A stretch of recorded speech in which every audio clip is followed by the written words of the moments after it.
পিত্তথলিতে পাথর হলেই অপারেশন করতে হবে না, যাদের উপসর্গ নাই আমি তাদেরকে বলি করা লাগবে না। কিন্তু যদি ডায়াবেটিস থাকে করিয়ে নেওয়া ভালো, আর যাদের উপসর্গ আছে তাদের তো কোনো কথাই নেই।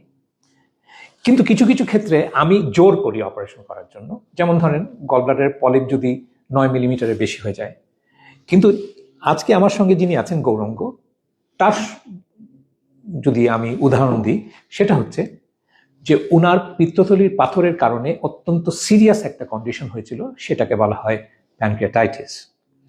আর এরকম কন্ডিশন হলে, প্যানক্রিয়াটাইটিস যদি হয় কারো পিত্তথলির পাথরের কারণে, তখন আমি পেশেন্টকে হাসপাতাল থেকে ডিসচার্জ করে দেওয়ার আগেই বলি যে অপারেশন করে বাড়ি যাবেন।